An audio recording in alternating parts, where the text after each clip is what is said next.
It is the Practical Prayer Podcast pre-show on the New Thought Media Network. And I am Bill in Pennsylvania someplace. That's Carol in New Jersey someplace. And we're here. And the idea behind the pre-show is we're going to record an episode of the Practical Prayer Podcast in a few minutes. And before that, if you have any questions, suggestions, comments, etc., or even a prayer request, you can put them into the chat and we will see that, able to incorporate it. If you don't want to do that, you can still do, or if you happen to be watching on the recording, you can still get to us. You go to bethelight.com. It's the address right there, be-the-light.com. And there's a section on the practical prayer and the podcast, and a little button where you can do the same sort of make a comment, question, prayer requests over there. And we will treat it in much the same manner, but you don't have to be live online with us right now. So we get to chat a little bit about what's been going on. And what was going on last week is that we did not do the podcast on New Thought Media Network because I was off at Unity Village in Missouri for the International New Thought Alliance 109th Annual Congress. 109th Annual, so they got some heft to it.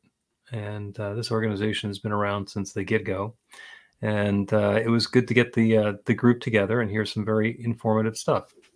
So that said, I'm going to stop with the introduction and let Carol say something. Well, that was a lot, but yeah, it was when you talked about the 109th. I was doing some reading this week. Don't ask me what day it was, but I ran into Anton being established or talked about much earlier than I had thought about it, and I thought, wait a minute, this thing is, do I know this already? This thing is older than I thought. And I tend to legitimize things by time, You're not new talking about stuff. the INTA? A Because N T A. there's Yeah, I ANTN. know. That's the affiliated New Yes. Thought Network. That's been around since the early 90s. Okay. And then there's the Then International New Thought Alliance. It's been around, it officially formed in 1914, so 110 years ago. I was watching that New Thought movie Ah, that's on. Yeah. And it's a lot, right? It's a lot. And I just remember thinking, did I know that? I forgot that. And so knowing the history and certain points are important to me because it does help me to contextualize things that I'm hearing. So you didn't you're ask like me one of that. those sleuths with the things on the bulletin board and the little strings thumbtacked between them, aren't you? That's how Yeah. your mind works. Yeah. It does. Oh, you got me. What can I say? Well, it's just nice to know that's what we're dealing with. That's okay. The good part about that is it always traces back. Like I'll keep hearing echoes of somebody else saying the same thing but differently, which is just wonderful, it's just wonderful because it, sometimes people poo poo on things that they think are new. Hmm. And I don't understand that. Like if it's new, that's nice. But, let's go back and see if we can get some fundamentals here and where it goes. And that to me is so much fun. And it just goes back to the beginning. Well, you say one, you always say it goes back to the one. I do. Well, I haven't got I back. take it all the way back. Yeah, you go all the way back before the Big Bang, which is, by the way, something else I'm starting to read more about. Uh-oh. Quantum physics, here we Yeah, come. I can't discuss it with you because I haven't read enough to be able to articulate my thoughts about it. But stay tuned, because it got my interest. Okay, so you got some homework that I have to do now as well, because No, I I know don't a think little bit so. about quantum physics, but I need to learn more if I'm going to keep up with you. No, I didn't even try. Thank you so much for the compliment, but that's not what's happening. Yeah, so the International New Thought Alliance was basically all these people were thinking about these same concepts of there's one creative power that creates everything. And that was actually inspired by the writings of Ralph Waldo Emerson, and that was 100 years earlier. So he came Mm-hmm. up with this idea of the oversoul and self-reliance, and that there's only one. And if you've never read his what turned out to be his farewell talk to the Harvard Divinity School, where he basically blasted them for believing in the Trinity and dualism and the rest of that, and then got himself thrown out, which I think he was aiming to do. But he was very adamant that there's just this one, and he didn't give any context for how you like take that into practice. And so for the next 100 years, they were kind of figuring it out. And in in like the late 1800s, people started getting together in the East Coast of the U.S. and the West Coast of the U.S., other parts of the world, and they're starting to talk about how we're going to bring this more fully into the world. And then and they kept trying to form organizations, and they kept on getting into their own little squabbles and having it not work. And then finally, in 1914, they went to London and they had a meeting, and they formed the International New Thought Alliance, and that's the one that's still around. Mm-hmm.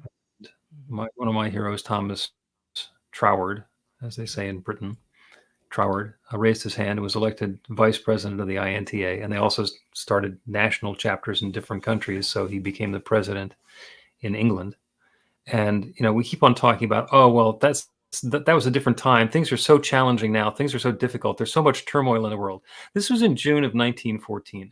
If you don't recall your history, in July of 1914, World War I began. So, yeah, turmoil, gotcha. And Yeah, you know what? That might be a nice segue into our talk. But that's every time we talk, there's like good subjects that I make note of, and okay. Well, yeah, time. that was The time is last week at the INTA Congress. I moderated a panel on Thomas Troward or mm, Troward. And at the beginning of the panel, I told everybody in the audience that I intended for them to learn something. And then at the end, I had everybody raise their hand if they'd learned something. And it doesn't matter if it's something inconsequential or something profound. And even I learned something in the panel, and I thought it was my panel. So it worked okay.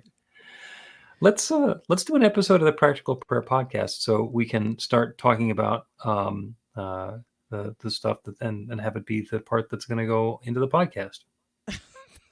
love it. Okay, here we go. Yeah. A practical prayer is a prayer that works. These discussions between Reverend Bill Marchiony and Carol Lawrence dive into the details of how it works and how to work it. Reverend Bill is a New Thought minister and the author of Practical Prayer for Real Results. Your new life begins with a new thought. Carol Lawrence is on a spiritual quest, finding the New Thought teaching after decades on the pulpit in 3 different traditional denominations. I've got some questions. Together, they're exploring the philosophy and activities that come together from many of the world's religions to create the practical spirituality that is New Thought.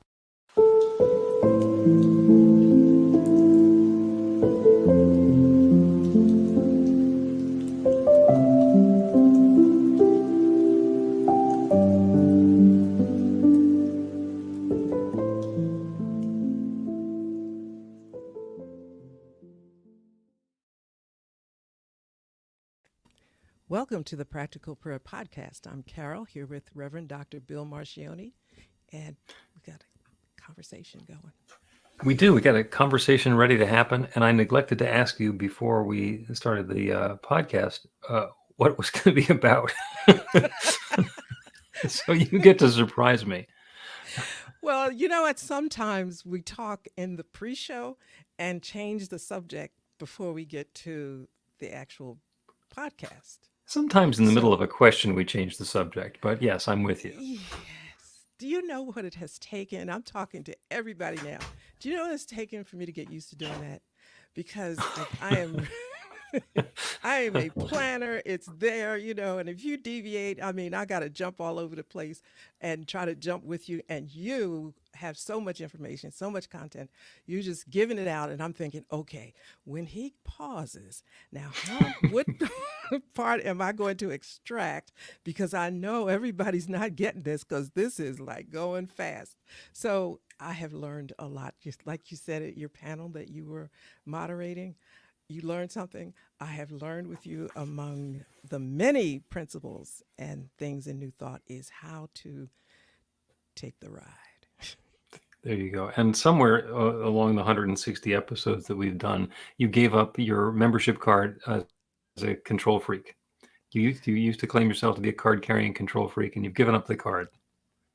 Yeah, I would love to say I gave it up, but in the interest of honesty and full transparency, I really intend never to use it, but it's there in the drawer sometime, and I open the drawer and it's looking at me, and it's like so tempting to reach for it and say, I can fix this. I don't have to go through all this. But Oh, well, yeah, having the skill set is one thing, but claiming it so as a membership card is different. You have definitely given up the membership card. And yeah, yeah. my observation is that you would not have been able to do 160 episodes of this with me changing the subject and never actually finishing the topic without No. having done that. Well, also it's an appreciation, and we're actually in the broadcast now, right? But Hmm. it's an appreciation for the flow of spirit and trusting that what is coming forward needs to be what's coming forward, regardless of what I have planned to talk about. Hmm. So, it's in that regard, it's been delightful because there have been times I'll sit back and say, okay, now where's this going? And it's something that I need to hear, or something I'm sure that somebody else needs to hear. So it's been really a pleasure in that regard, helpful. Uh, yeah, Okay. yeah. Well, this is much less like a scripted uh, dramatic program than it is like a football game. Hmm. So the quarterback has an idea of the play that he wants to run, and they get up to the line of scrimmage, and it starts, and then something happens, and sometimes they run the play and they execute flawlessly on the play, and sometimes they wind up doing something completely different, or it fails miserably. So we're kind of like making it up as we go along. Well, the key there is to not be so tied to it that if it changes, or even if it fails miserably, it's really probably not failed miserably. It failed based on your plan. Okay, But it failed to meet them right? to hit what we were aiming for, or what we thought we were aiming Yeah, for. we thought, right? But then, we don't know who's listening to us. And what I don't think that spirit misses the boat, or God, whatever you want to call it. I don't think that happens. So let's say, my job is to pick the subject, and those that are listening might not be, that subject might not be what's necessary at the time. Although for me, it's terribly interesting, probably. That's why I pick it. But it's being open to the flow of change, and that's kind of nice. Okay, so what was the Yeah. what was the topic? What was the picnic lunch that you packed for today's little trip out into the woods? Okay, so I packed a picnic lunch on manifestation, and you hear Okay. so much about it. And the reason that I chose it, because you hear equally, there's all excitement, about manifestation as a buzzword, and some believe, but what you also hear is disappointment about how it didn't happen for me. Hmm. And matter of fact, I wasn't even thinking, you did your class recently on when it stops working, when Yeah, what happens manifestation when stops. manifesting Yeah. stops working? I mean, that's a big topic as far as I'm concerned, because manifesting is great and it works until it stops working, and then it's really frustrating because what's the matter? Yeah, and so I have some thoughts about that, um, but we'll see where it goes. Maybe my Okay. thoughts will happen, maybe they won't. We'll see. Well, so start off on manifestation and where your current thoughts are, and I'll probably just interrupt somewhere. Okay, so my thoughts are that I 100% believe in it, and law of attraction and all that business, but I don't believe in magic. Although I use that word a lot because I think it's like a really sizzly word, but not in the sense of Houdini kind of magic. Right. It's God kind of magic. But manifestation, there are so many moving parts to it.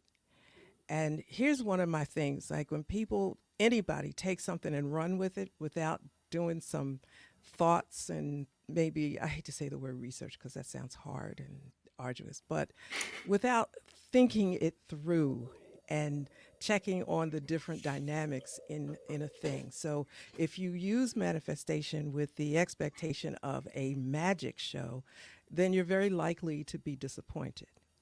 And I'm saying likely because things can happen like that. I mean, God has been known to pull off some things instantly.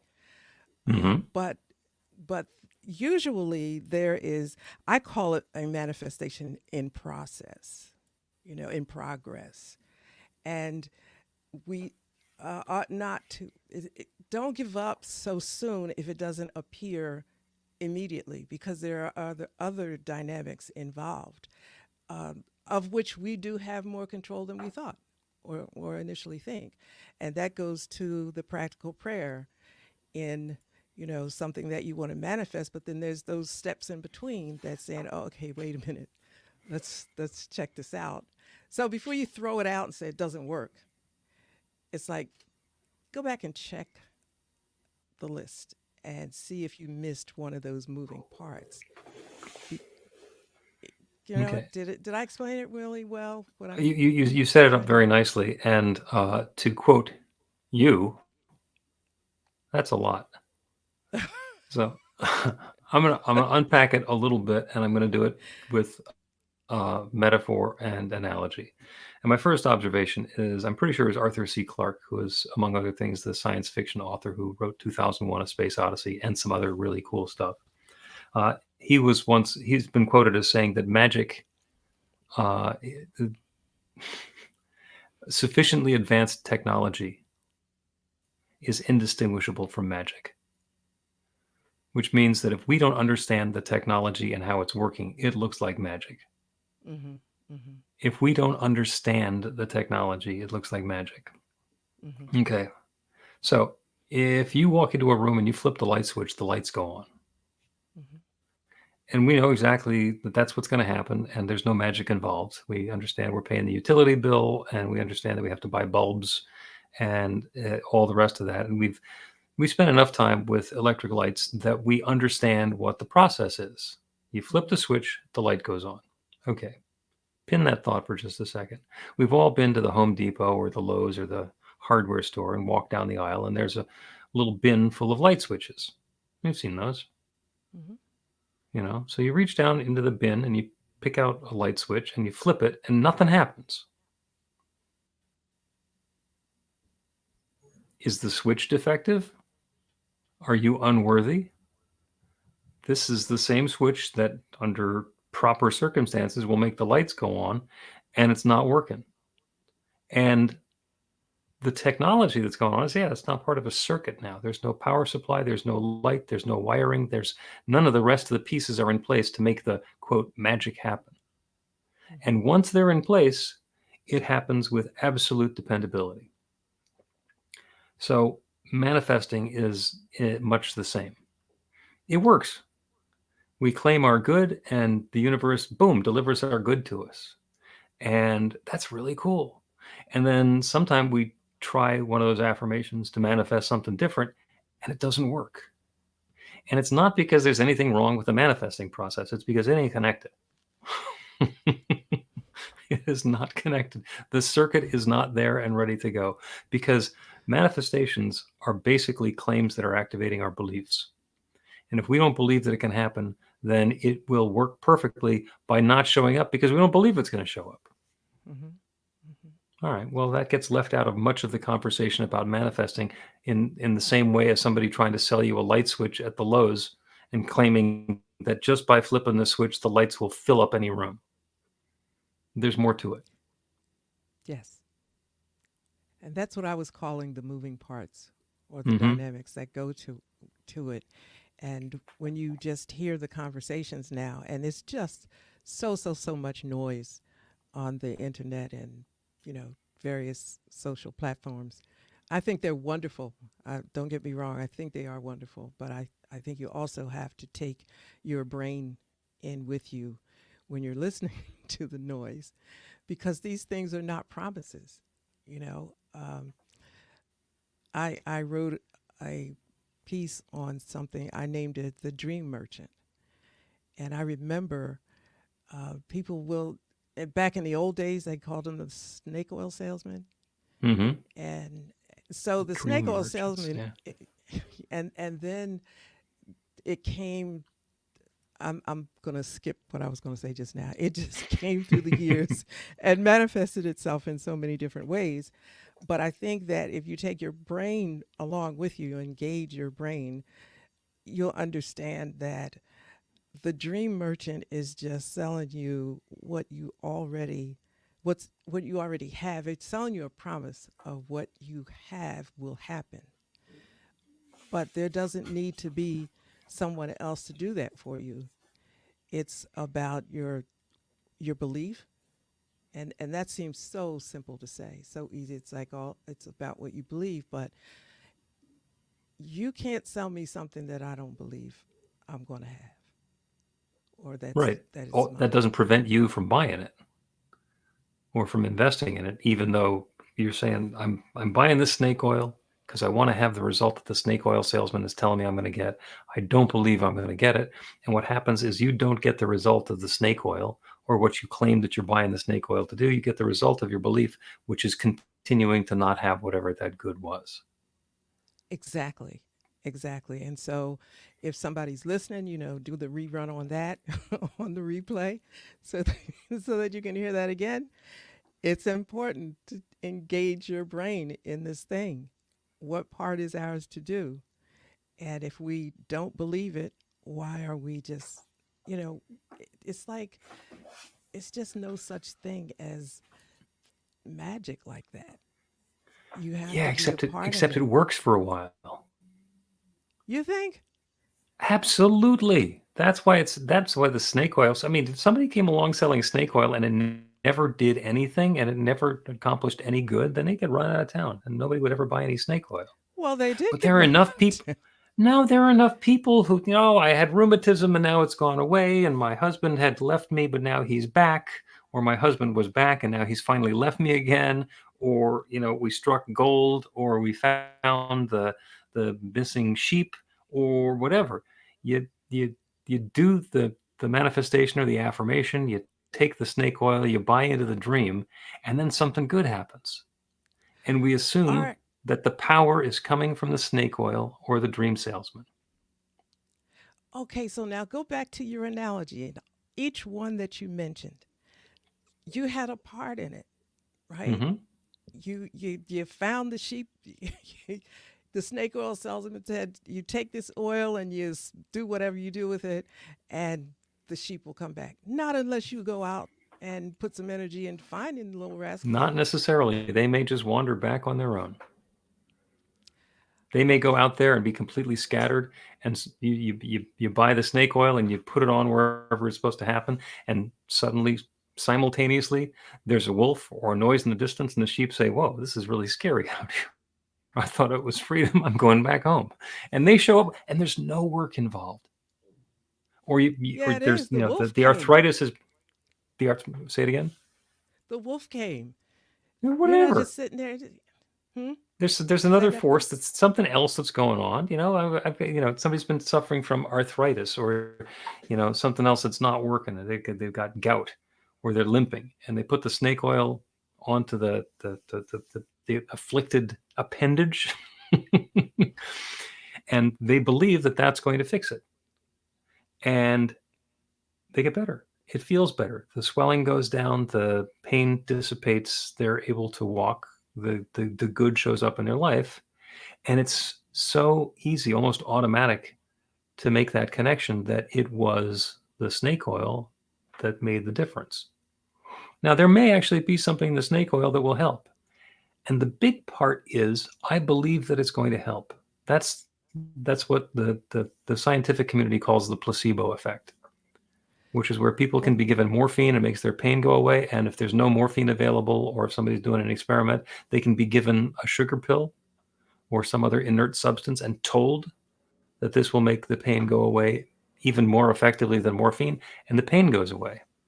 There's no actual physiological action of the compound, but the change in the experience of the person who's taking it is profound. Okay, so maybe I'm still on the other side of, on the scientific side, but not really.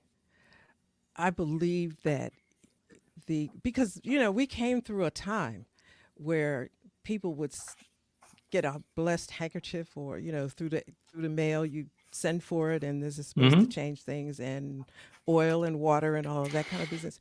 And those things were, I think, a place to focus your faith Hmm. or your belief. It Your wasn't belief. it wasn't in the inanimate object, the physical object, whether it was oil or water or the handkerchief or snake oil. It just was in your faith. And I think the Mm. faith is what moves it, right? Yeah, it is done as you believe. Exactly. Whereas the So scripture said, that as a man believeth, so it is done. that's why I said that I think you have to engage your brain a little bit, because you have to know to do that. Hmm. The stuff will sit on the table forever. And listen, I come from that kind of thing. It's in my heritage. I Hmm. I had the folks on the street I came from. My father was from the South, and I saw the roots and the whatever, whatever. And I'd look at Yeah. it. Well, now I'm a city girl, right? What is that? I don't believe in anything. Like from a kid, I'm thinking, you're crazy. But there were people down there that believed, and they had testimonies that whatever would happen. Okay, so then you fast forward into where I grew up, and I put two and two together and said, this is about what you believe. Yep. So you could have milk in the jar as opposed to oil. It's what you believe. And Exactly. yeah, so that's what I mean. You got to take your brain with you. Now, if you don't believe anything, I'm not sure anything happens. Um, let's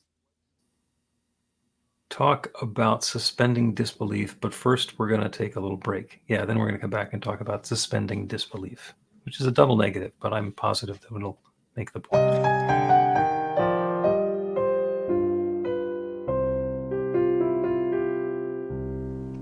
Are you ready to get results? Now, that's not a rhetorical question. Are you ready to get results? RUR2GR.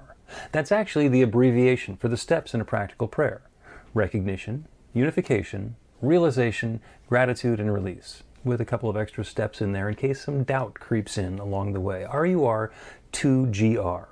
This class is about the prayer technique that's common to all of the spiritual practices and religions in the most effective prayers that they have. And by effective, I mean that the prayer works. It actually creates a change in the experience of the person doing the prayer. It gets a result. We're going to begin with theory, and then we're going to take it into practice. By the end of the class, you will have your very own practical prayer that will help create transformation in your life.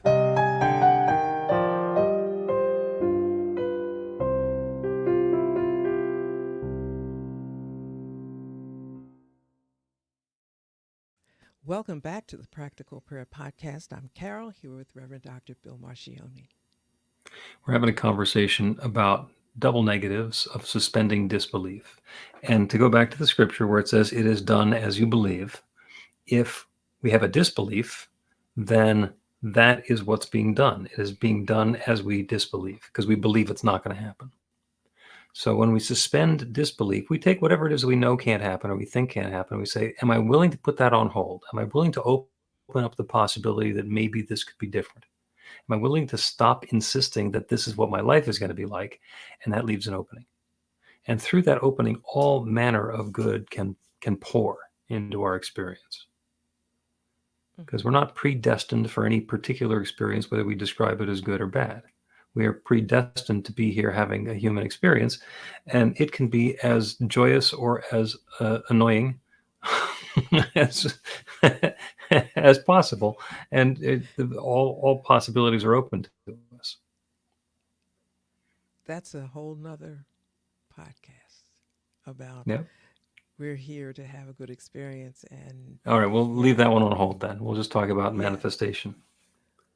But you guys write that down because we didn't get Okay. to that. Like Yeah. send it to bethelight.com and say, remember to talk about Go in. Yeah. Put a reminder that we should need to do the show that we said we were going to do to begin with. that. Can you imagine how many, texts or emails you get about that? How many you promised and I didn't get this? We do it. We Yeah. do it because it's one, right? So it's all the same. It's just coming in from a different direction, Yeah. right? Now, before the break, you had mentioned, or we had talked a little bit about placebos. Mhm. And the interesting thing about the placebo effect is when somebody does a scientific study, like a drug study, and they want to see if a drug is going to work, the first thing they do when they get people who are raising their hand for the drug study is they try and filter out the people who are susceptible to the placebo effect. And a third of the population is susceptible to the placebo effect to the extent that they get caught and rejected from clinical trials because they know from the get-go that that's not going to work. Because if you give somebody a pill and you say this is going to make you better, and it makes them better, and it's a sugar pill, well, that ruins the drug study because they think they're studying the drug. In fact, every time they reject people for the placebo effect, they just keep track of who those people are. It's like, you're very suggestible. So here, I want you to take this sugar pill and you'll go have a prosperous, happy, loving, wonderful life. Is that why I get rejected? Is that why I get rejected, you think? Don't know. Okay. Don't know.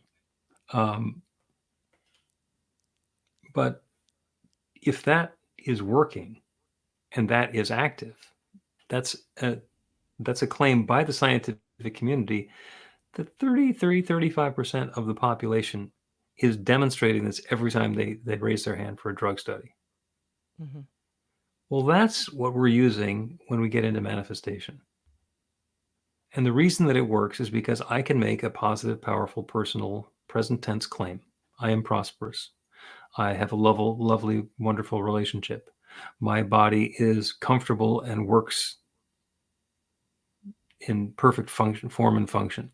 Whatever it is that we're going to be claiming, if we claim it and we manage to believe it, then that good shows up in our life, even if it hasn't been showing up before. And that's manifestation. And that is awesome. And yes, you can change your life through an affirmation. And sometimes we make an affirmation for something that we don't believe. Our mouth and our mind is saying, I am prosperous. And a little voice in the back of our head saying, your family has never had enough money. And you don't have two nickels to rub together. And the first of the month is coming up and there's no mortgage money. And it is not the affirmative claim that we're making. It's the belief that we have, the one that's hidden in the back of our mind that's actually active in our life. If I believe that I don't deserve it, then I will not get it because that's my belief, regardless of what I say I believe. And I think that's where we might have started. And so I talked about the dynamics, the different dynamics that go into place there. Okay, so this is what I want to happen. There are so many possibilities in the ways that that particular thing can happen.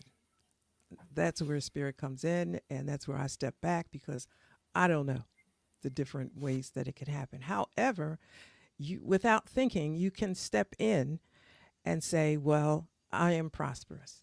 And, and this is what I want to happen. And you write it down and you keep looking at it and that's it. You write it 1,000 times, then whatever, and you write the vision, make it plain. Yeah, you do that.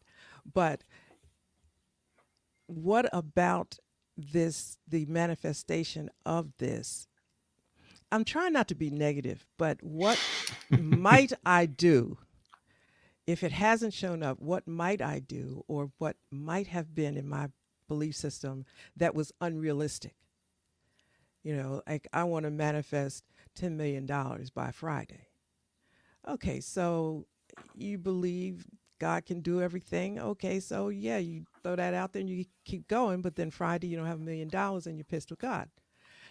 Right. It's not, yeah, it's not just that. It's a process in progress.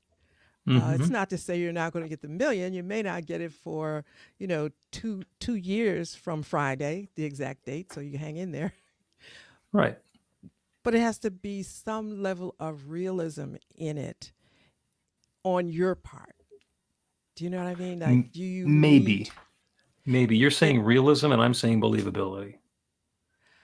Because I both? have heard stories of people with a stage 4 cancer diagnosis and like they're given days or months to live, and 30, 40, 50 years later they're still around because the healing was so transformational. And oh, by the way, when they went back to the doctor's apologizing profusely because the initial test must have been wrong, because not only is there no sign of the disease, there's no sign that it was ever there to begin with.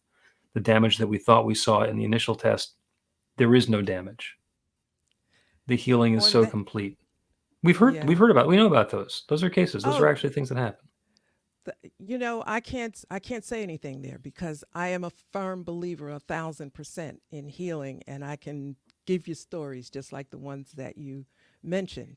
So I never think otherwise that healing is not going to happen. Now, we're all going out of here some kind of way. So, Hmm. eventually something is going to escort us out of here or open the door for us to leave, however you want to look Right. at it. And that's because But there's a I line don't, to get in, and you need to make room for people who, for the people who are still waiting behind the velvet rope there. okay, which is a whole nother, Yeah. whole nother Yeah, thing. to make room for somebody else to have a turn. But I believe that healing happens. So you get nothing from me on that one. It Okay. happens. And I just fully expected when I'm talking to people, they'll say that people have sent me notes, say, "Are you a healer?" No, I can show you where healing happens or how it Hmm. happens. And it's pretty simple that way, about belief. Just Yep. that's it. But other things, I think that we need to understand that we are part of the process. Is that fair to say? That Because is if fair to you're say. And going, I want to take it back to something that you said before, which I think is key to this, that you do a prayer or an affirmation, or you're manifesting or making a claim, and to have the $1 million by Friday, and when the money doesn't show up, you get pissed at God, Mhm. and that is not uncommon. Or you get pissed at the process, or you say that it doesn't work, sour grapes. And the thing that's telling me is that there is a belief in an external power. So if I didn't get it, it's because God didn't want me to have it, and this manifesting thing didn't work for me because God said no this time. Or if somebody doesn't have a God view, it's because the manifesting thing doesn't work at all. And yeah, it was a little parlor trick for a while when it was nothing important, but now when I'm talking about, you know, Susie leaving, she's still packing, then it doesn't work. And that is where the power of a spiritual practice in general and practical prayer comes in particular. Because in addition to the manifestation, we've talked about this before, the manifestation is actually the middle step in a practical prayer. So instead of just claiming, and I'll use the loving relationship, instead of claiming, I have a wonderful loving relationship, which may or may not happen, and it's triggering all of my doubts and disbeliefs, and it has to go against all of the experience and history that I've had. What we do in a practical prayer instead is we identify the divine aspect of whatever it is that we're looking for. In the case of the relationship, it's probably going to be love. Okay, it's going to be love and harmony and balance. And those are the aspects of the infant, that infinite creative power that creates everything that I'm going to be talking about. So I take it back. The first step of the prayer is to say, God is love. God is perfect balance and divine fitting together of all of the pieces. That is the true nature of that divine creative power that has created everything. I mean, it's all that love, and it's all fitting together. I mean, there are billions of galaxies and stars and planets that are all moving in their perfect order so they don't bump into each other, and there's room for us to continue doing stuff. All of these pieces are fitting together in divine order. And that same divine creative power has created me. It has to, because there's nothing else. That's the second step in the prayer. So we start by identifying that infinite source of everything, and we claim that that is love itself. That is balance and harmony and fitting together itself. And since that's all there is in the universe, that's true of me as well. I am that same infinite love. I am that same balance and harmony. I'm that same perfect fitting together. So that's how we're setting the stage. That's how we're opening ourselves up to that spiritual awareness of being part of something so much bigger than we are. And then we make the claim, I have my perfect loving relationship. And one of two things happens, is that resonates. And now I'm speaking that from my higher awareness of that divine presence. And I know that that goodness is filling my life because that's what's available and that's the truth for me. Or that little voice in the back of my head says, loser. That perfect, wonderful, loving relationship is never showing up. You don't deserve it. You haven't deserved it. You've been treating people poorly. And that is the indication that the manifestation, that the affirmation, that the claim isn't working. Because as we are partnering with that infinite intelligence that knows everything, and we're claiming something we don't believe, it's going to tell us. So you don't believe that. And the rest of the steps of the practical prayer are about how you recover from that and get back to the awareness of that infinite power. You dismiss whatever disbelief you have. You suspend your disbelief so you can get back to that claim and claim that perfect, loving relationship. And the second time through, we might have dispelled that and said, well, I know a lot of people who are really questionable and they have perfect, loving relationships. So if it's possible for them, it's possible for me. So I want something that's as good as, the wacko down the street. And that opens up our belief that this good could happen for me. I've seen it happen for other people, and I know that it's possible, so I'm going to claim that. And maybe we get another, nah, they're doing something right, and I'm not doing anything right, so that good's not available for me, in which case we go through the process again. And what happens is that infinite creative power is always creating something. We are able to suspend our disbelief and open to something new, or the infinite is going to tell us, you're swinging too hard. You're reaching too high. It's not ready to happen now. And we get to recalibrate and readjust. So if I'm not going to have that, then I get to do another prayer for what it is that I do want, or I can find somebody who can help me understand what I believe and how to get past it. That's a lot. No, okay. It's a lot, but I got you because I've been through this process with you for a few times.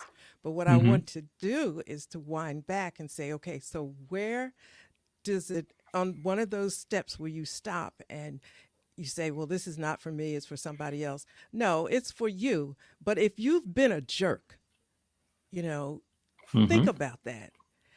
Why has it not happened before? What's preventing it from not happening? Like, you don't have 6 eyes across the top of your head. It's there may be, I'm just suggesting that it may be a reason why this relationships have been breaking down. What's the common denominator? Maybe you're a jerk. So maybe you want to stop on one of those steps and consider who you are and what you're bringing to the situation. It may be some mess, right? So that's what I'm saying. You engage your brain in it. And so you can be in alignment with what you're asking for, because you're asking for something wonderful, but you're bringing crap. That doesn't work. No, it works perfectly, but it doesn't bring you what you say you want. Okay, so then at some point you say, okay, this crap is not bringing. It's identifying the crap. I'm saying, because God is saying yes all the time. Yep. Right. Okay, so there's no reason. There's a reason why the manifestation is being held up. Okay, let's take another example real quick. Let's talk about finances and budgets, right? You want this manifestation of, wealth or whatever. And you have to, at some point, it's not working. Okay, well, why? Because you got rotten financial habits. It's so on that step, whichever it may be, where you're checking, what is it that you believe? I 100% believe that God can do anything I ask. Why is it not working? Well, because you are an impulse buyer. So if you stop, if you stop the impulse spending, then you may discover that you have more than you thought. Right. So, okay, so I've heard you say this. I want, and you have a really beautiful way of saying it. I don't speak that, like nice about it, but We'll give perfect it we'll see. ease and love, and everything flows perfectly. All right. So Yeah. the way I say it is, you need to get your behind in line for this. So yeah, it's possible. It's possible. And if God says yes, then there's a yes there. You are probably providing the no. So what is it? And it's not to put anybody down. It's the I got in trouble in seminary for this. I told you that. Hmm. They said that I put too much emphasis on what we do and not enough emphasis on what God does. And I don't think so. I think I'm saying I acknowledge what God does, but if you are an impulse buyer or you throw money away, how do you expect to even know that the manifestation has happened if you're constantly throwing it away? Okay? So that's what I'm talking about. I would never have been able to meet you in seminary because I would have been thrown out well before you got there. Because, yeah, I mean, in the world around us, we can look at our activities, we can look at the people and the situations that we're engaged in, or we can look at spirit, we can look at God. And my point is, it's all God. Sometimes it's God as that divine awareness within, and sometimes it's God showing up as somebody who just took my parking space and causing whatever's going on in my mind. But it's all God. And there's always a possibility for something different to happen, for the experience to be different. You're talking about prosperity. And, you can imagine a situation where somebody says, if I get another $100 a week at my job, then everything is going to be perfect. So what I want is another $100 a week in my job. And they get that, and then their kid needs orthodonture, and it turns out it's going to cost $200 a week. So suddenly they get the raise, but they're further behind than they used to be. Or something happens that, yeah, they get the raise, but then the company shifts stuff around and they get laid off. Well, okay, you got what you said you were asking for, but it's not what you wanted, but it's what you believed you deserved. So we got to be really clear about what it is that we're looking for. I had a client that I was doing some prayer work with, and I've told this story before, and she had been going through, really good times, lots of money, making lots of money, having a great job, expense account, the cars and the travel and all the rest of it, and then would run into a period of scarcity where it all went away and there wasn't enough money to cover the rent. And it was alternately feast and famine. And she was just tired of it. She said, I want to do something different. So we dug in a little bit, okay. And it turns out that when she was growing up, her family was in the real estate business. And in the real estate business, the way that they were doing it is when there was a closing, it was, we're going to have surf and turf. We're going to have the steak and lobster for dinner. And if there wasn't a closing, then suddenly it's going to be tuna noodle casserole 6 days in a row. And we hope that something's going to happen. And let's start pinching pennies. So the observation was, that's what she learned when she was a kid, that the world works, the finances work in feast or famine. And she was simply replicating that in her adult life. And once she realized that that's what was going on, we decided, okay, she's executing flawlessly on a flawed program. She is reenacting the feast or famine that she learned, that she believed in, and she was doing a great job of it. So let's change the program to just be prosperous instead, to have that steady flow, that uplift, that sufficiency. We changed the program. She's doing great, and she has been for years now. It is as fundamental as understanding what we believe, maybe why we believe it, although that's not as important, and what we want to believe instead, what we're willing to believe instead, and suspend the disbelief and invite in something new. So the part that you're saying she had to dispel is that things go up and down. Just always believe that they're always going to be She up. had a belief that finances were a feast or famine thing, that there was an alternating scarcity and abundance, scarcity and abundance. People who think, oh well, things are going great, but the other shoe's going to drop. So I understand where that comes from, but in this teaching, there's only one shoe. So It doesn't have to change. Okay. Okay. All right. I got something in mind, but I'm running it through the same. I'll hit you back with this example later because you're probably right. You know, Okay. you usually are with this stuff. So I'm Oh, just well, going with it. there's some pressure. Let's take another break and we're going to come back and do a prayer, and perhaps you're going to codify what it was you're just thinking about. Learn to put practical prayer to work in your life. The steps are simple to learn and let you begin to get real results to create the life of your dreams immediately. Reverend Bill Marchiony's widely acclaimed book, Practical Prayer for Real Results, gives you a clear summary of the New Thought principles behind practical prayer and the series of easy-to-understand steps found in the most effective prayers from religions and spiritual practices all over the world and throughout history. Practical prayer is not a replacement for your religion or practice. It's a technique to make the work you do in consciousness even more effective. The book includes 40 prayers on various topics that you can adapt as needed and use as your own. Practical Prayer for Real Results is available in paperback, Kindle, and audiobook on Amazon or at b-the-light.com. That's b-the-light.com. Welcome back to the Practical Prayer Podcast. I'm Carol, here with Reverend Dr. Bill Marchiony. A wide-ranging and insightful conversation.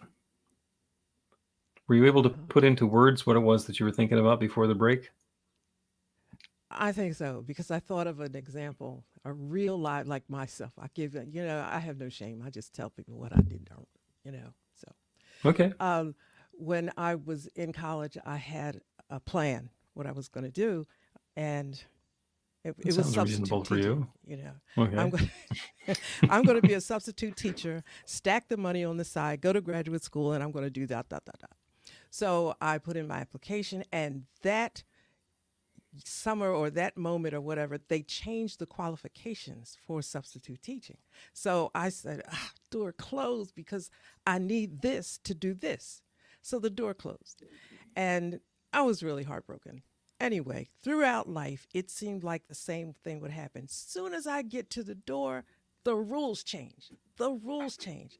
So I finally sat down, and listen, I'm proud of myself because this is before New Thought. I said, look, God,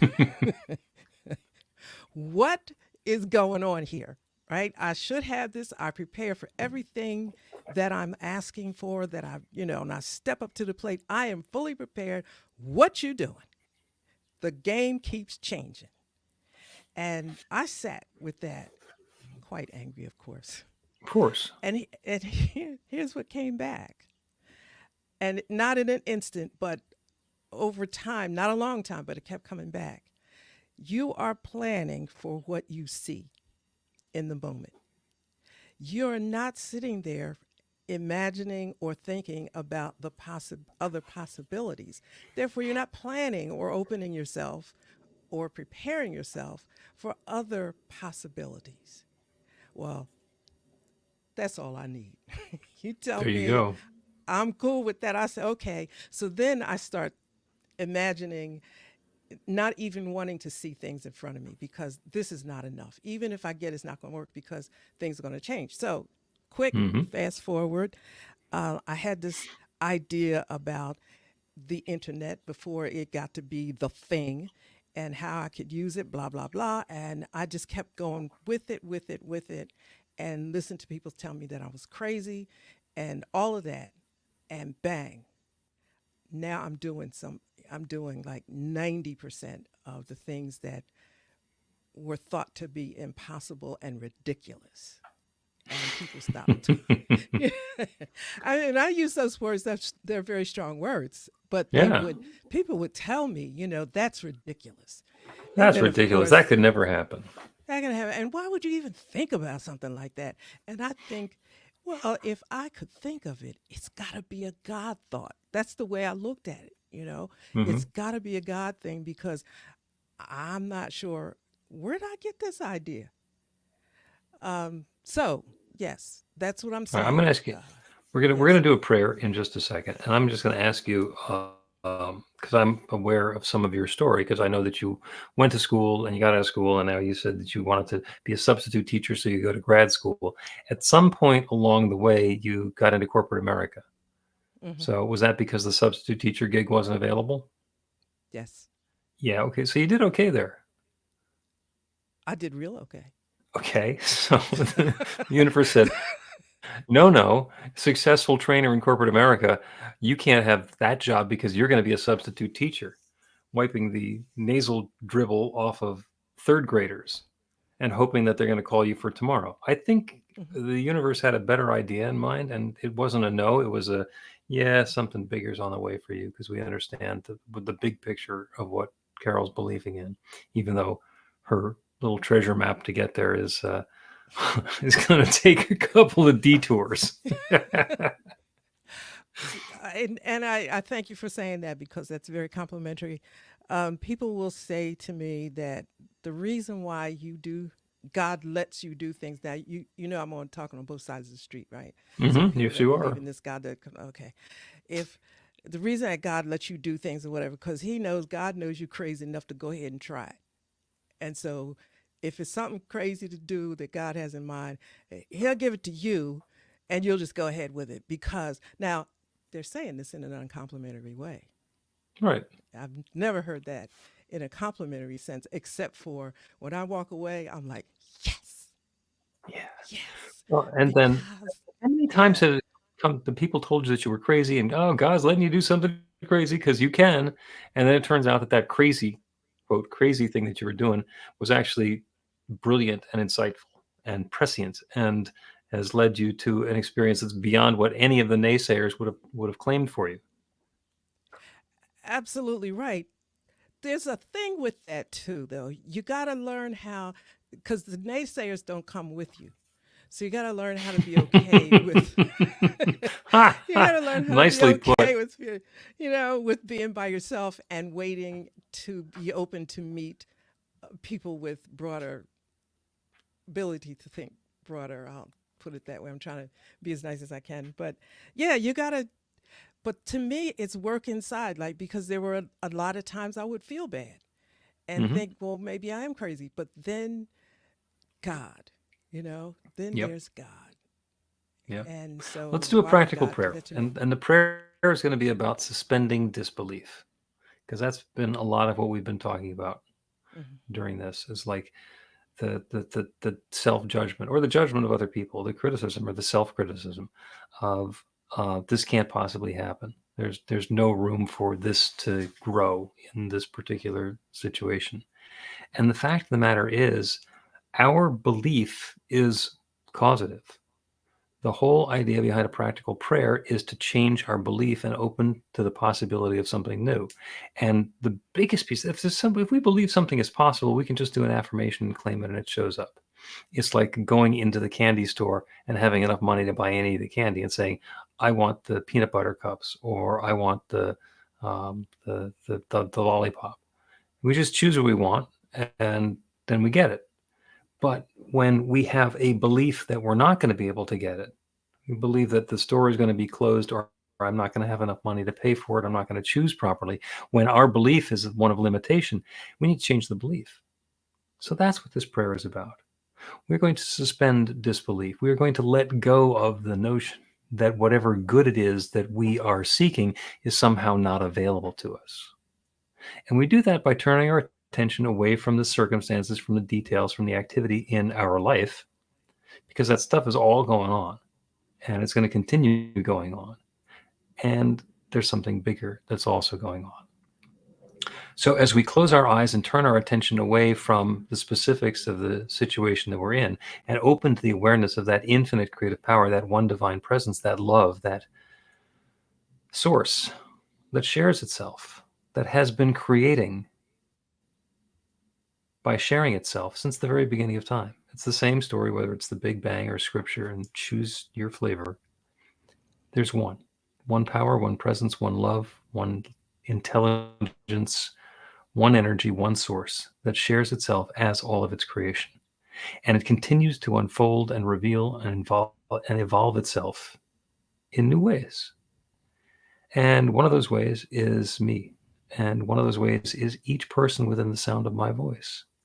And in this universe of infinite possibility of all of these moving pieces, it is certainly possible for the pieces to fit together in a way that brings good, as we describe it: joy, uplift, harmony, prosperity, health, comfort, vitality, love, connection, relationship, uplift, creativity, prosperity, enoughness into our lives in a unique and wonderful and thoroughly satisfying way. It is possible. So I claim that good for each one who's listening now. The good that we are seeking is now seeking us, and anything that we might have believed is standing in the way of that is simply a shadow that has been blocking the light. And whatever that shadow is goes away, because that divine light of infinite love is bigger than any blockage, bigger than any shadow. So as we allow the obstructions to move away, as we open to that possibility of the greatness, of the grandness, of the bright light that is the truth of what we are, that goodness fills us. It flows to us and through us and into our lives and through our experience. There is nothing that stands in the way of this creative power. And so that good, as we understand, describe, and explain it, is already unfolding. Sometimes it's showing up in exactly the way that we thought it would. And sometimes it's so circuitous and around the bend that it takes a while for us to realize that the good, that experience, that feeling, that tone and texture of the life that we were seeking is actually ours, even though none of the stuff that we were talking about has happened. That's the good that I'm claiming for each of us and for all of us. And I know without any question that is what is unfolding. And I'm so grateful for it. I'm so grateful for the wonderful way this is happening. I'm so especially grateful for the willingness of each one listening to suspend that disbelief, to momentarily pause the thinking that we're not worthy, or we're not deserving, or it's not the right time, or there's something that's going to get in the way of this. To suspend that disbelief and open to these possibilities and join me in knowing that this good is unfolding. I'm so grateful for this. With this deep feeling of thanks, I speak this word and release it into that creative law that has been creating since the beginning of time. And I know it's now creating this. And so I let it be. And so it is.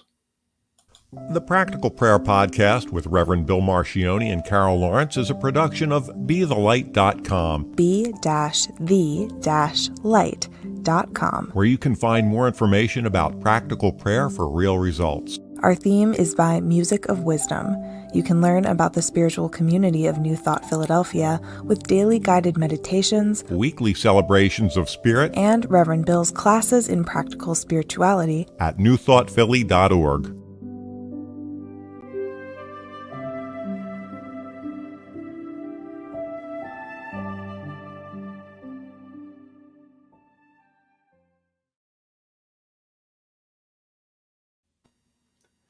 That is the Practical Prayer Podcast, episode number 160. And I just noticed the time. We are way, way long. I wonder what happens on the network when we go far over. This is like crossing the streams and the universe dissolves.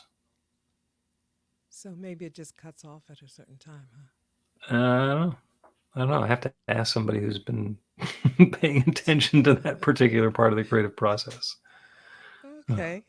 I hope it doesn't cut off too much. I thought that was a very good discussion. That was wonderful. And it's going to be out in podcast land in a week or so. And I want to thank you, Carol, and I want to thank everybody who's joining us on the New Thought Media Network, whether it is live in person or watching the recordings.